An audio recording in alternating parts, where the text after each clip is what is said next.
mbokki 13 TV dal leen ak jàmm ginnaaw seen qualification bu mucc ayib bi ñu am ci dernier tour de cadrage coupe CAF ginnaaw ba ñu demee fekki San Pedro ca Côte d'Ivoire daan ko li nga xam ne moom moo di ca dëkkam ginnaaw tiro but yi waa Jaraaf bu Ndakaaru ñu ngi fii ci stade Amadou Barry bu Guédiawaye ngir def seen premier match saison 2020-2021 bu Ligue 1 bu Sénégal ñu war a daje ak Dakar Sacré-Cœur mu doon match boo xam ne match d'entrée la ngir vert et blanc yi nga xam ne def nañ performance bu mag ñëpp di leen xaar ñu war a daje ak Dakar Sacré-Cœur mi nga xam ne première journée dafa defoon match nul mu doon match boo xam ne ñëpp ñu ngi koy xaar ndax match bu important la muy seen entrée en matière ñoom jouru Malick Daffy ñu ngi koy jouer fii ci stade Amadou Barry bu Guédiawaye mu doon match boo xam ne daañu leen ko toppal tey waaye jàpp leen ne deuxième journée bi am na yeneen match tamit yu am solo yoo xam ne dina ci am waaye démb li nga xam ne moom mooy résultat yi nga xam ne jot nañu ko jàppandeegum mu di ay match yoo xam ne dox na diggante ñi nga xam ne ñoo di waa ñaari tali ñi daan AS Douane 2-1 Mbour Petite Côte moom jàmbaar moo ko fekki daan ko 2-1 yeneen match yi nga xam ne moom lañ leen wax mu fas yéene am niki ci dimanche bi jàpp leen ne Casa Sport dina recevoir ñi nga xam ne ñoo di waa Njàmbur bu Louga ca stade Aline Sitoé Diatta Génération Foot moom di dalal ñi nga xam ne ñoo di waa stade de Mbour fu soriwul dara fii ca stade Alassane Djigo bu Pikine waa AS Pikine ñooy dalal seen premier match à domicile ñi nga xam ne ñoo di waa Union Sportive bu Gorée SNEPS Excellence ñoom dinañ daje ak Tëngéej FC beneen équipe sénégalaise bi nga xam ne moom it def na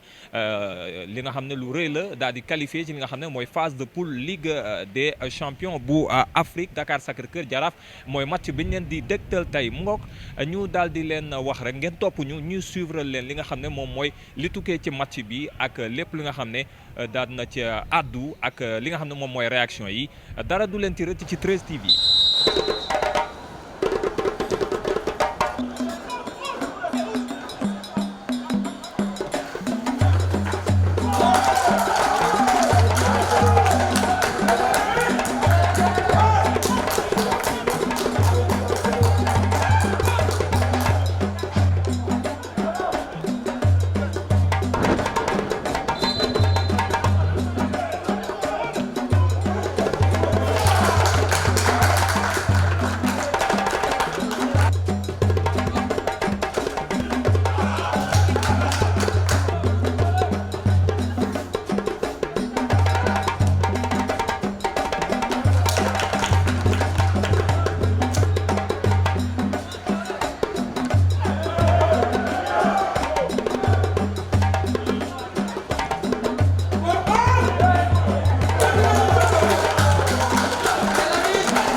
dox ci diggante Jaraaf ak Dakar Sacré-Cœur bon ñu xool premier mi-temps bi xaw a métti trop ci Dakar Sacré-Cœur parce que soo xoolee ñoom ñaar ñoo yem même dispositif bu ñuy joué ku ci nekk yaa ngi joué 4-3-3 mais seen animation yi ñoo bokkul boo xoolee Dakar Sacré-Cœur dafay def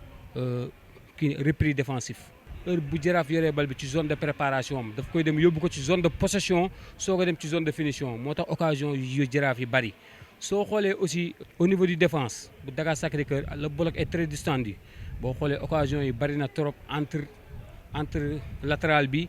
ak libéro bi bloc boobu dafa yaatu léegi nag boulevard boobu nag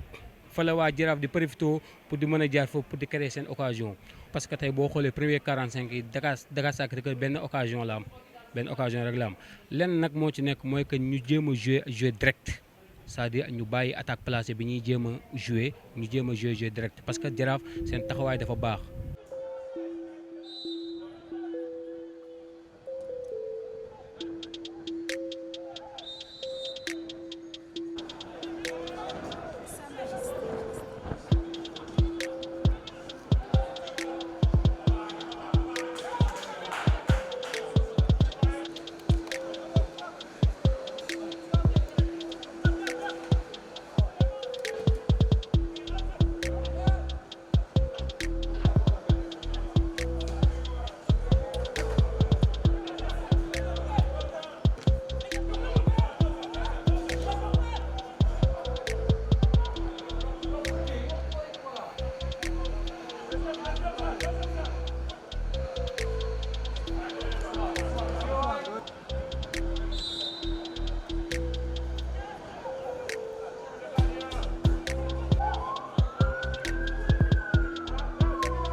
Je dis alhamdulillah.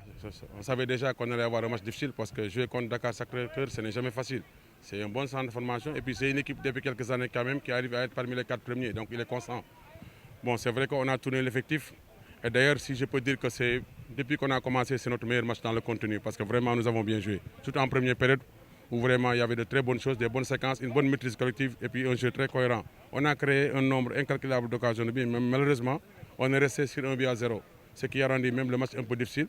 On savait en deuxième mi-temps ça allait être difficile parce que Dakar Sacré-Cœur va presser beaucoup plus haut parce que c'est des jeunes joueurs qui ont presque l'âge de 17, 18 ans, 19 ans.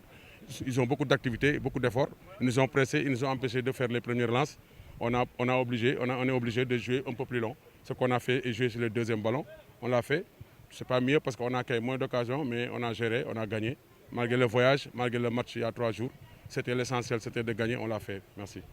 Oui, CFC Platinum, depuis 3 ans quand même, il est champion là-bas au Zimbabwe.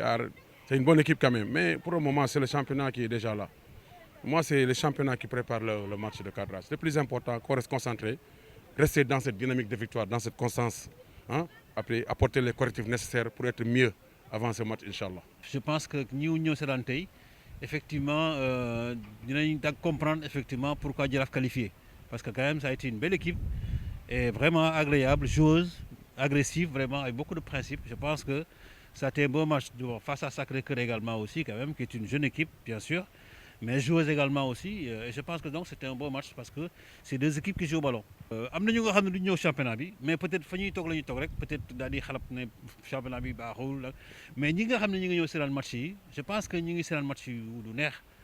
parce que am na intention de jeu. N'est-ce pas, nit ñaa ngi jéem dara, tu vois, il y a beaucoup de jeux également aussi, il y a de bons joueurs et puis de jeunes joueurs encore aussi. waaw bi ñu teel a bi ñu teel a jël rek parce que xalaat ñu ko woon xam nga boo joué booy commencé 2 minutes rek nga jël du xam nga lay xaw a métti tuuti mais n'empêche que bon xale yi tamit nekkoon nañ ci di ko ut ba fin temps bi baissé wuñ benn yoon les bras waaye dugul ñu li ñu manqué ñun xam nañ ko dinañ ci gën a góorgóorlu comme ça benn yoon bu ñu ñëwee ñu gën a baax. objectif Dakar Sacré-Cœur tey mooy def parcours bu baax ay xale lañ yool duñ fi ñëw taxaw di xëccoog ñëw wala ñëpp wala di wax ni que ñun ñoo fi nekk ñooy jël lii wala ñooy def lii. waaye daal dinañ gën a liggéey dinañ liggéey ba ku ñu gis xam ne tey am na lu ñu def ba pare ñu jéem a seet tam ni ñu amee parcours bu baax ci championnat bi.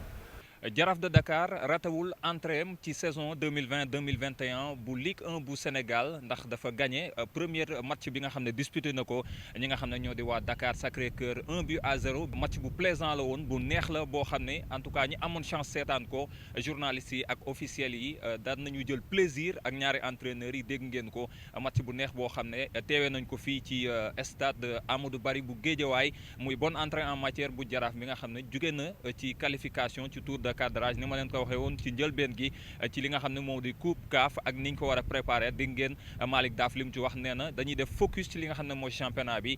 bañ leen déconcentrer leen le temps que ñuy egsi ci loolu dans un mois bu dee Dakar Sacré-Cœur dégg ngeen leen jël def nañu défaite bi mais dinañ gën a liggéey ngir mën a daal di defaruwaat yeneen journée yi nga xam ne ñoo di ñëw ñu mën ko préparer ngir mën ci am ay victoire ak seen équipe bi nga xam ne bëri na ay jeunes joueurs donc mu ngoog mu nekkoon li nga xam ne moom lañ leen indil tey yeneen résultats yi également di ngeen ko gis mu défilé ci écran bi mu doon journée boo xam ne bëri na ay match yu ci amoon bi notamment à Pikine mi nga xam ne gagné na à domicile premier match am à domicile donc mu doon ay match yoo xam ne dinañ ko bàyyi xel bu baax a baax ren championnat bi gis nañ ko y a beaucoup de bonnes équipes yoo xam ne notamment Jaraaf bu Dakar ak Génération Foot yi nga xam ne dinañ leen bàyyi xel bu baax a baax ak yeneen équipes yi ngir xool ana fan la ñu jëm ci li nga xam ne moom mooy championnat bu Ligue 1 bi saison ren jile mbokk yi fii la ñuy yam ak yéen ak 13 TV jaajëfal leen jaajëfal équipe technique bi di leen dig daje semaine prochaine ci beneen match ak 13 TV.